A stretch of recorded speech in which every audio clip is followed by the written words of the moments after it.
2, 10. Okay, and then I'll let more people in.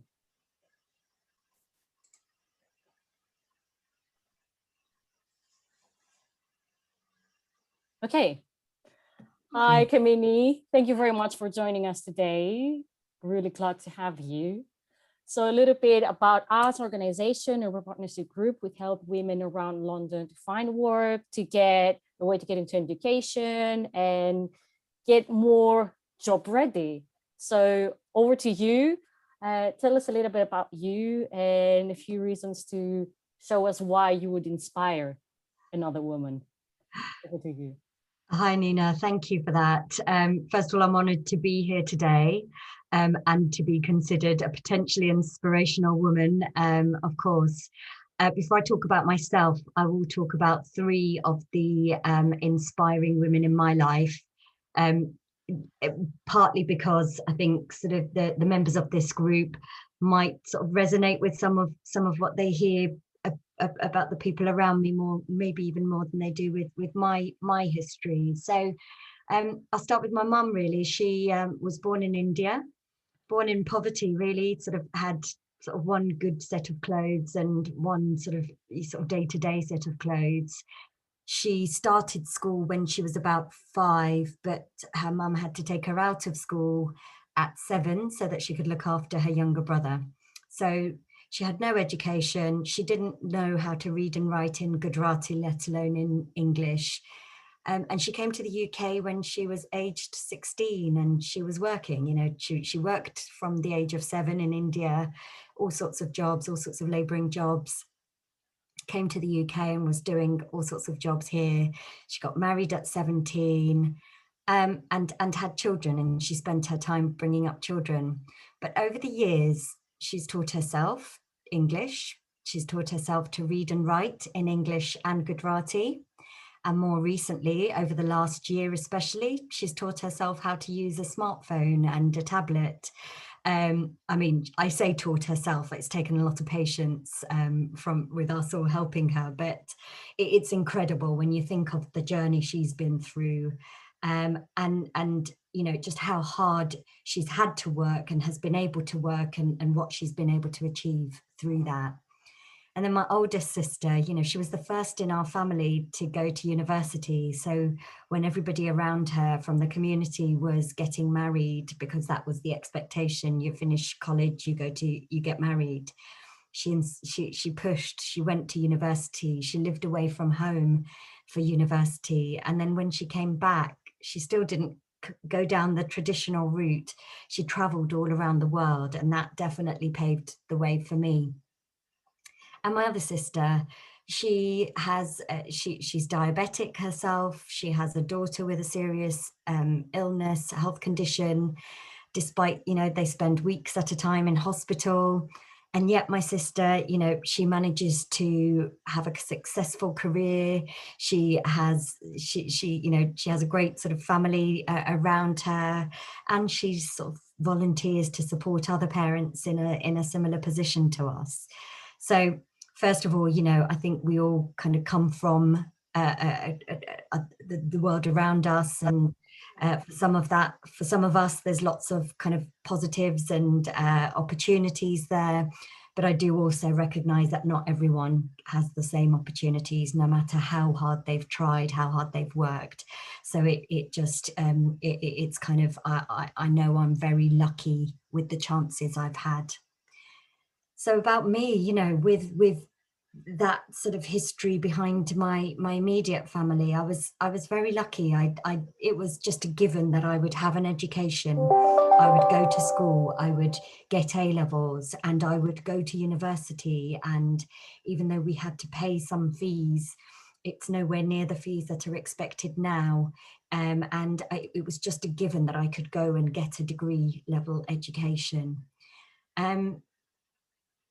If I was me now, if I was giving myself advice at age 16 and the tuition fees and everything applied, I'd maybe say consider sort of not going to university and trying other forms of education, which I'll come to later. But I kind of had this point where my life up to that point was mapped out. And then suddenly I finished university and I didn't know what I wanted to be. You know, I'd studied psychology, which had always interested me. But I didn't want to be a sort of psychologist. All of the other professions I knew about, teacher, doctor, lawyer, dentist, I didn't really want to do any of those jobs. So, but what I was thinking about at that time was, well, what is it I do want to do? What do I enjoy? What makes me sort of feel happy in the heart? And the sorts of things that kept coming back were, I want to work with people. I couldn't sit in a room, locked up in a room by myself all day, despite the fact having done that a little bit over the last year. And I want to help people. I want them to have better opportunities or be doing something like that. And once again, I was very lucky. I saw this job advert in the prospects paper, which is kind of sort of for jobs.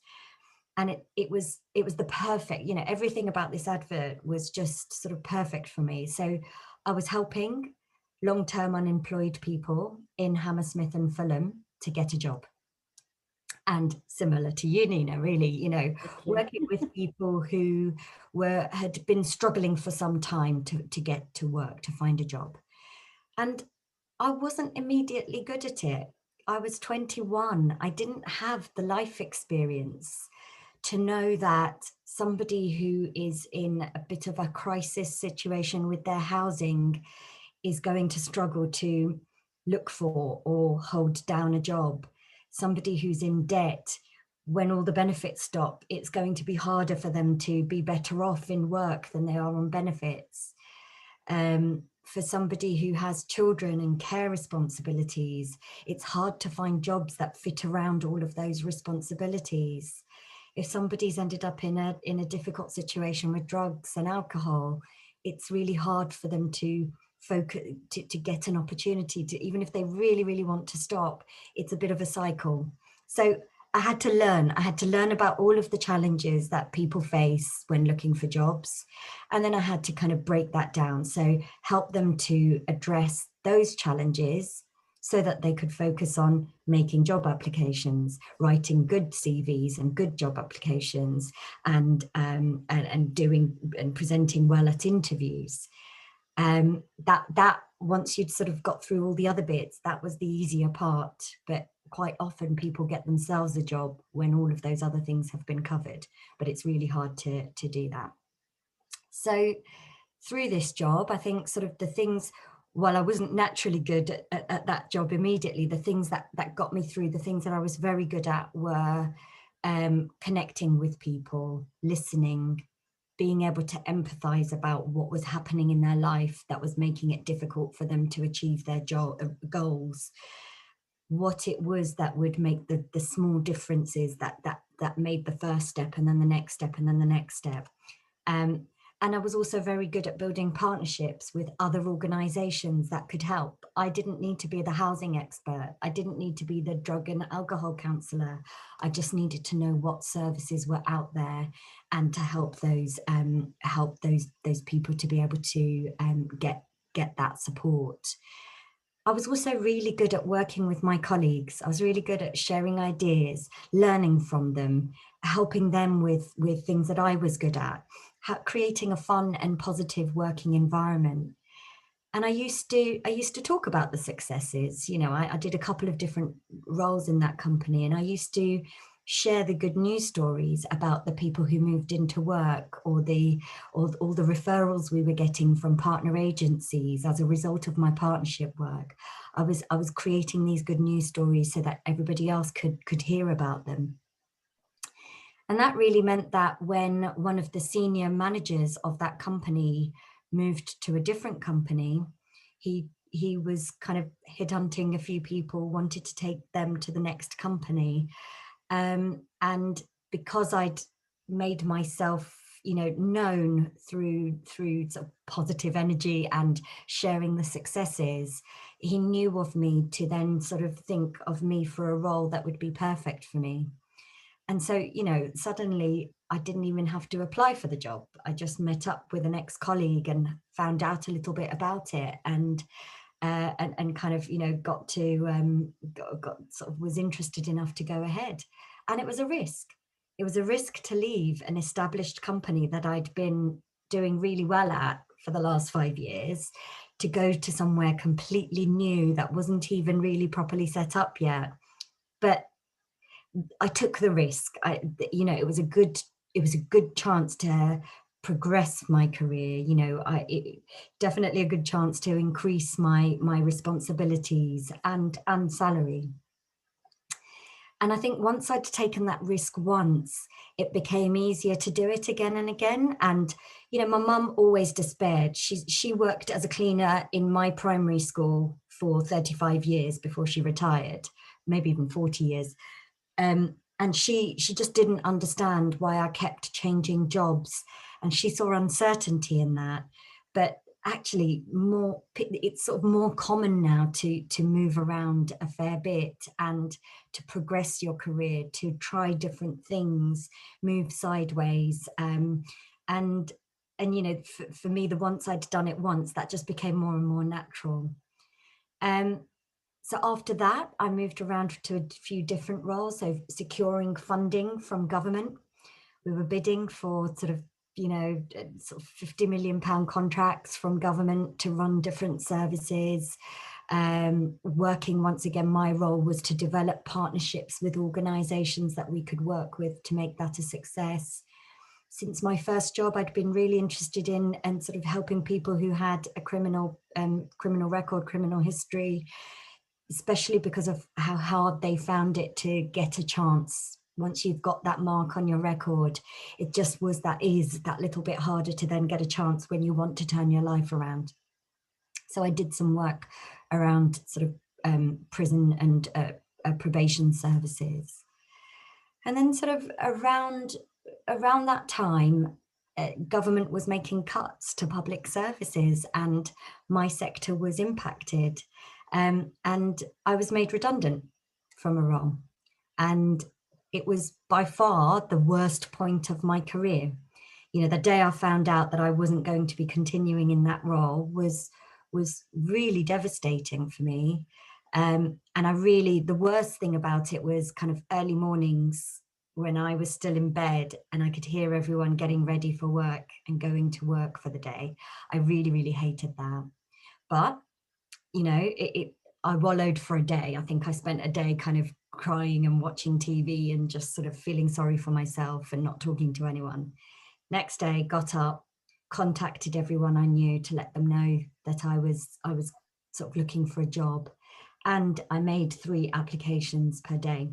So looking for a job, doing job applications is a job in itself, because you have to take your time to tailor your CV. Absolutely. To answer make sure you're responding to the job description and the person specification. So I spent a good amount of time each day to make those applications. And I also, but I also looked after myself.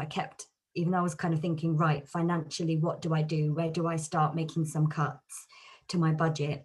I also kept my gym membership, because looking after myself physically was especially important at that time.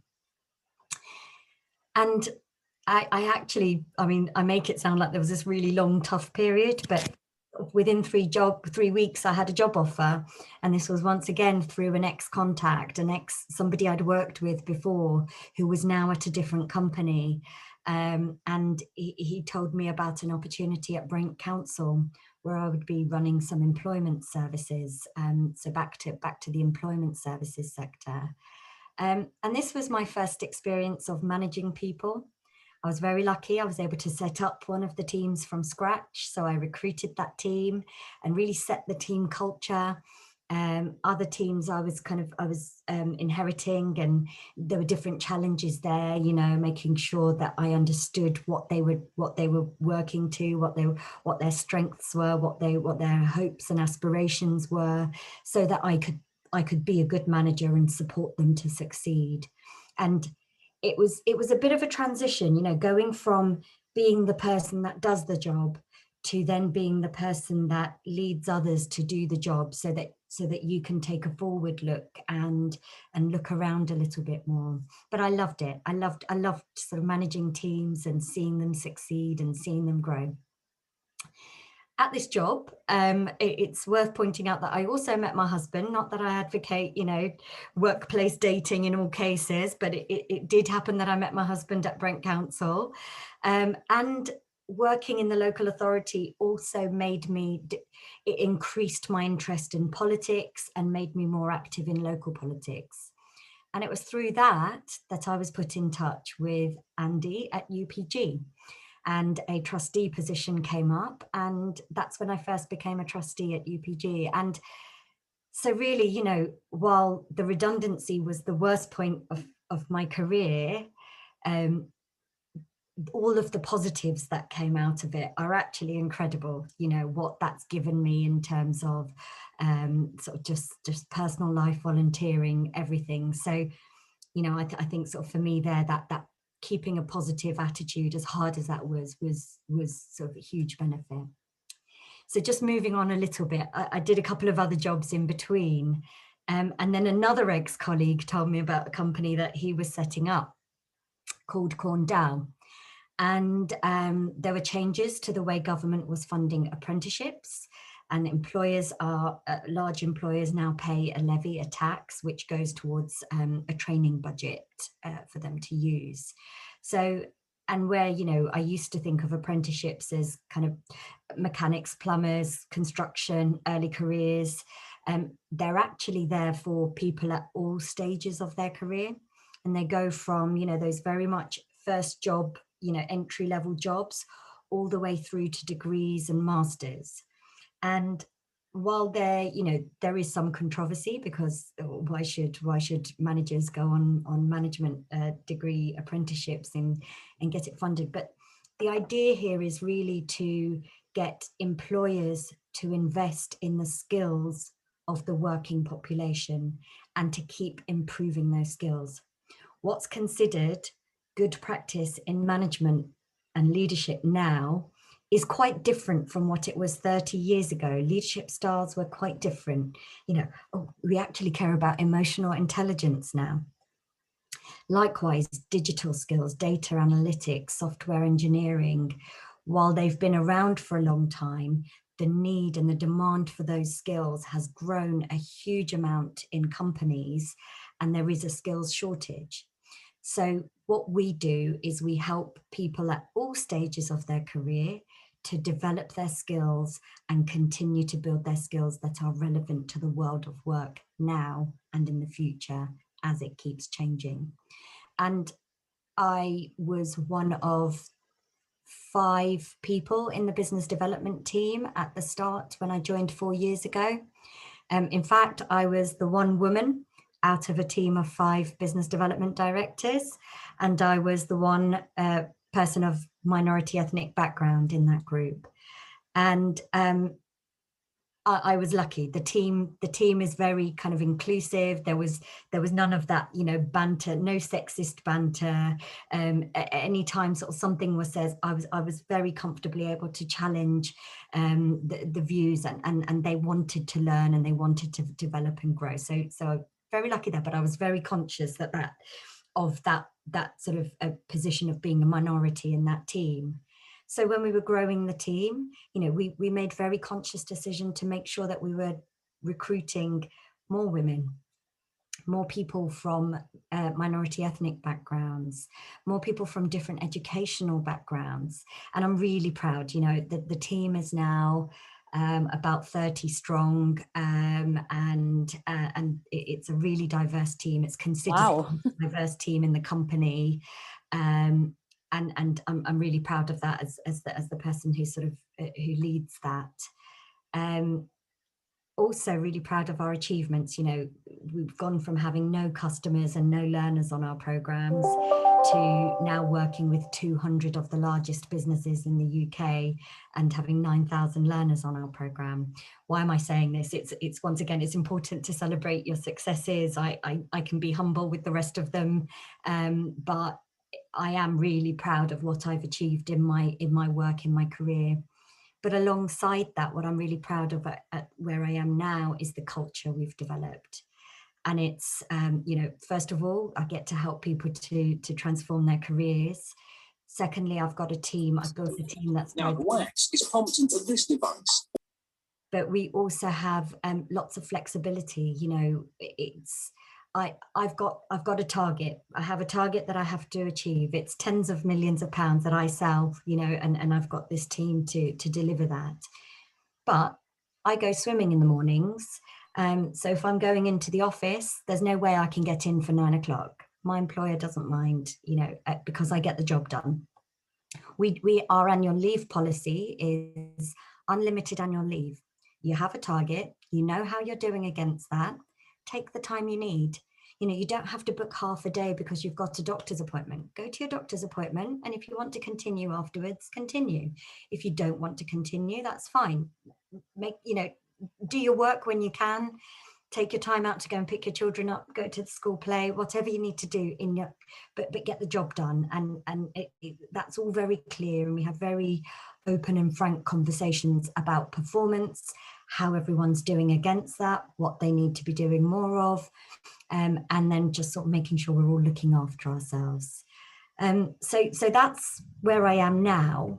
And just to summarize, really, I've sort of got some 7 key sort of takeaways from that, really. And so first of all, follow your passions and your strengths. Think about what you're good at, and think about what you would enjoy doing for 40 hours a week, 20 hours a week. It's a lot of your life. Make sure you're enjoying it. Talk about your achievements. Don't expect senior leaders, even your manager, to see everything that you're doing and to know all the successes, but also tell them about things that maybe aren't going well, because they can talk to you about, you know, they can work with you for solutions. Take risks. And I know that's a luxury, you know, when you've got bills to pay, you've got to consider other commitments. It's not always, first of all, the opportunities don't always come up. And if they do, it's a big deal to take that risk. But don't be too afraid to take some risks. Don't burn bridges. Stay in touch with your colleagues, network if you can. And I know, once again, that's not easy when you've got children, you've got childcare responsibilities. It's harder to meet somebody for a coffee here or there. But use LinkedIn, use social media to stay in touch, and always leave a company on a positive. Even if you've got some feedback to give to them about how they could do things better to keep people like you in future, always do it in a positive way, because you'll definitely end up bumping into people somewhere along the way, especially if you're working in quite a close-knit sector. When you're working and building teams, build trust and respect. You know, listen to what's happening. What do they think they're doing well? What do they think they could do better? Coach and support them to improve and continue to develop. Trust that most people want to do a good job. And as a manager and leader, it's your responsibility to give them clear vision, and then the resources to achieve their goals and what they're meant to achieve, and then to be supportive of anything else that might be going on. And you know, none of us are just worker bees here to just do a job. We've all got lives. We've all got, you know, family things going on. We all have our own health concerns going on. Whatever it is, you know, take the time to be empathetic and understand that somebody might not be giving 100% every week of the year, but if they're doing that most of their time, that's good. That's good. Keep learning, and I don't just mean qualifications, but keep thinking about, you know, if you like, just reading the newspaper every day and learning about what's happening in business, in your sector. I like listening to podcasts. I can't say they're all kind of highbrow and educational, but it's a good way for me to switch off from work. But also I do learn from them. Talk to people. If you've got an interest in a career, ask them, how did you get there? What did you do? What's your story? And people are quite happy to talk, as I'm proving, quite happy to talk about themselves. And then most importantly, keep an eye on your well-being and your social network and your relationships. That's all important. We spend a lot of our time in work. Of course, you know, earning a living, it's hard, and to be able to earn a living to live comfortably is important and takes up a lot of our thoughts and time. but take that time to exercise, take the time to take breaks, take that time to just think about, well, why am I doing this? What's it all for? Yes, for me, being able to go to the seaside once a year is important. For me, being able to buy my daughter those school shoes in September is important. And just, but, you know, sort of keep the focus on also, well, could my daughter stay in that uniform for another year, and instead I spend a bit more time with her? You know, all of those balances. It's not always easy, but I think I personally sort of, something I sort of live by is, I work to live, not live to work. And for me, if I'm spending, occasionally I'll do it, I'll work late, I'll work weekends when I need to, but if I'm doing that too much, I will evaluate if it's the right job for me. Thank you so much. Everything you've said is just, that's exactly why we invited you. It's not just inspiring, but everything you've just said, especially those tips that you've just given, it was my question. My first question would have been, what kind of tips would you give to these women? And I think you've covered pretty much every single point I was thinking of. What really, made an impression in me, how you haven't given up all this time. And even during these 3 weeks, you just got up again and you started working again. You started finding ways to motivate yourself. And even now, you're just so busy. You have a family, you're running an organization. What you've been saying is that even now, you said I'm going for swimming in the morning. I'm trying to motivate people around me. When you first started, you inspired so many people. You've been inspiring the people around you all this time. And it's the reason we're doing this event, to show women that you shouldn't just be there. I have children now. I've had a career. I've had so many difficulties. That's it. I'm just stuck at home and I'm not doing anything. And with COVID, a lot of people felt that way. And the way you've explaining, and I personally, so motivated now to keep going, even if I do have a job already. I'm thinking, what am I doing in the future? Even now, it's 2021. What am I doing in 2022, 2023? And in every single client that comes to us, we keep on telling them that you should be chasing your dreams. Even if you have a job, you're just not stopping there. Like you said, you had a job already. Someone came up to you, you created a strong network around you.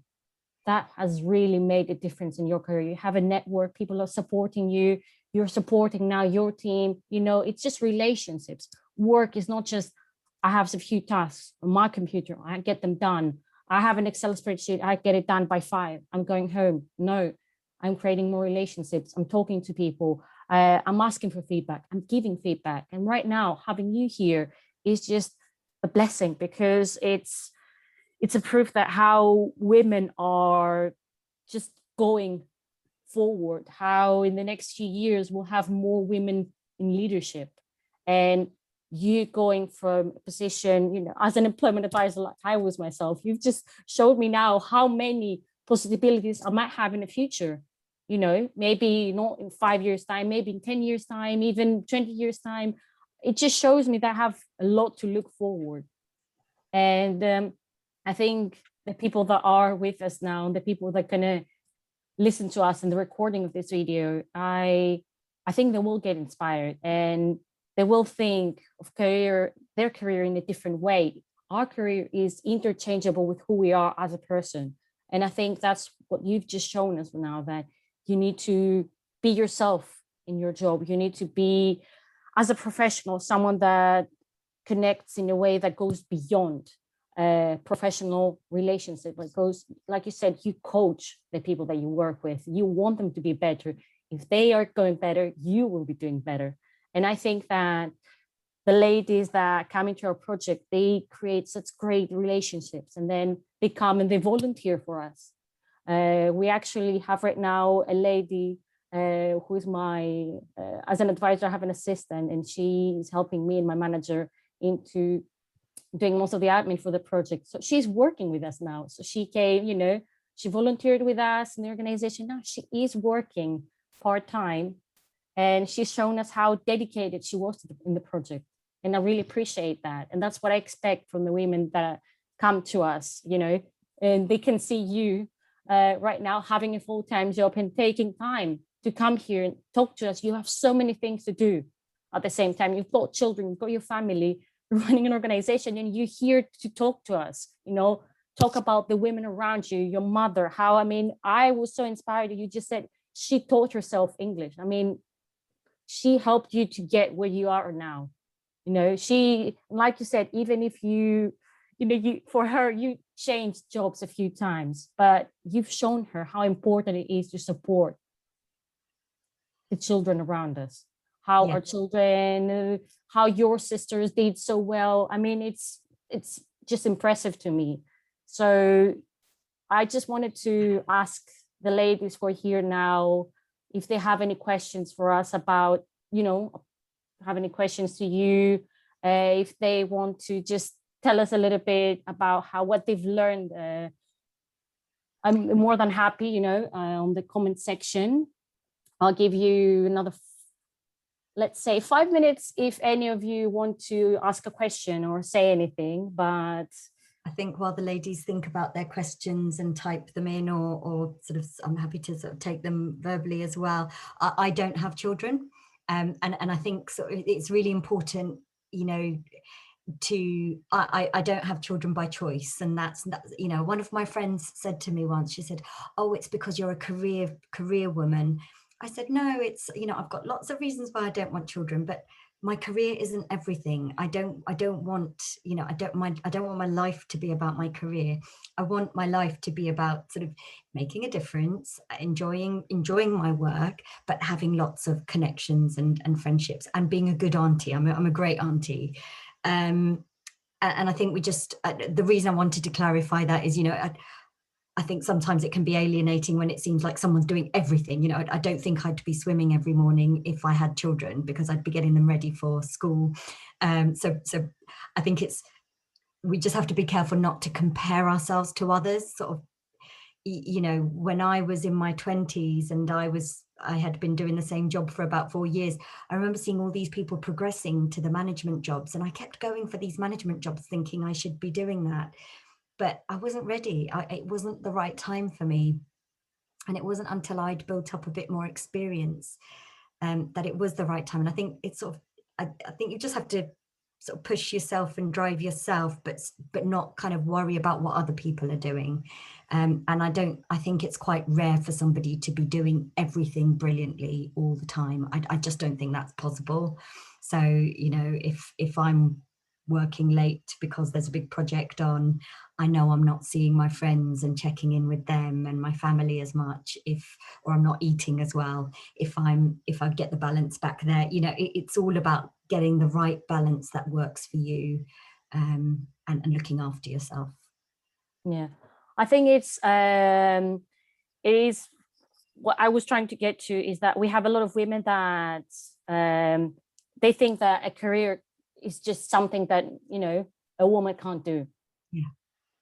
They just come to us and they say that I just want to do a part-time job, or maybe they're studying at the same time, and they're thinking that no, it's impossible for me to have a job at the same time and study. And what you've just shown is that you can go beyond, you know, the typical I have now, you know, completed a part of my life, so now I need to stop working and not do anything else. You've taken it beyond the typical, let's say, classic idea of what a woman should be doing. And you should be having, for example, 10 kids, and then at the same time, you know, just have your husband working at home. You've just shown that career can be for women, not just for men. Absolutely. I think it's absolutely great. And I think sort of it's really important that men and women appreciate that. You know, I've got a team member, and she came back from maternity leave last year, and it was really hard for her because she'd joined the team and been at the same level as some other people, and then while she'd been away, there'd been sort of some promotions and things, and it wasn't the right time for her to go for those, but it didn't stop her feeling like she'd been left behind. And then on top of that, you know, she wanted flexibility. Of course, she works 4 days a week, and she was initially working 3 days a week and then came back 4 days a week. And none of that makes her any less of a good account director and leader in the team. So, you know, she's absolutely my deputy in the team in many ways. And with that, it's kind of, I just have to recognize that she brings different, you know, she's got other things going on around her, but that doesn't affect how brilliant she is at her job. And I think more like, you know, I'm aware that some of my friends who have gone back from maternity leave have struggled to even get, you know, 4 days a week or sort of flexible working. I think that's just got to change. It's not fair for women to be held back because employers aren't willing to give a bit of flexibility. And the women that I know, you know, who go back to work, they're brilliant. They're sort of, they've got so much to offer, and many work so much more efficiently than the rest of us, because look, they've got to get home and, you know, do X, Y, and Z before they can even put their feet up. It's kind of, we need to just, everyone needs to just broaden their mind about women in leadership, women in work. Yeah, I absolutely agree with you. And what I've seen from UPG, you know, we've had women that they've had to leave sometime because they've been on maternity leave, or maybe they had, you know, they've been on sick leave for a few weeks or a few months at a time. With COVID now, we've had people, you know, had to isolate for 2 or 3 weeks, even a month. And we've always tried, you know, to give them a chance to be flexible, work from home, or when they come back, to be able to still perform well with us. And you can see that if you encourage them, you give them the chance, they just gonna give everything to it. If you just push them and say, no, we're not going to give you the leave, we're not going to give you the chance to work from home, it's not going to go any better if we don't give them, just, you know, give them this opportunity to show who they are. Yeah. And I mean, I can't see any questions. I'm going to say again, if any of the ladies want to unmute themselves or ask anything. Otherwise, I will thank all the ladies that joined in, and say hi to the people that will be watching from the Street Project this recording. And I want to thank you, Kamini, for taking the time to just talk to us today and talk about you and, you know, everything that comes from your heart, because I felt really moved from everything you've just said. You just really inspired these women. It really shows why, you know. Thank you very much, Anna. Thank you very much. No, that's really kind. And I think the one thing that I forgot to mention is find mentors. I've had different mentors in my career. You know, one of them, I remember he'd text me in a meeting to say, you haven't spoken yet. Why would these people have you in this meeting next time? You know, you haven't contributed anything. And so I had to think of something to say. And ever since then, you know, I don't just say things for the sake of it, or I try not to, but I make sure I'm present, I'm in the meeting. And that sort of mentorship or just kind of sounding board is really important in careers. You know, I talked about coaching and those ideas. So if there is anyone in this group who just wants to follow up with any questions, send me an email. I'll be really happy for those to be passed on to me. I'll be happy to have a conversation. Thank you very much, Moon. Say to Moon as well, and Joanna, thanks for joining us. And I'm going to say once again, thank you to you. Like Kamini said, if you have any questions for us, most of you have worked with me in the past and they know of the project, but if you want to ask anything, just send us an email or a message. Follow us on LinkedIn. It's where you should be doing, where you should be, and looking for a job, or just networking with people. Like Kamini said previously, it's just a great place to be there, forming relationships, either the personal, professional relationships. It's just going to be absolutely great. So once again, thank you very much. I'm just going to stay here for another couple of minutes with you, Kamini. Thank you to all the ladies, and we'll see you in the next event. All. Thank you. Best of luck with your job search. Thank you.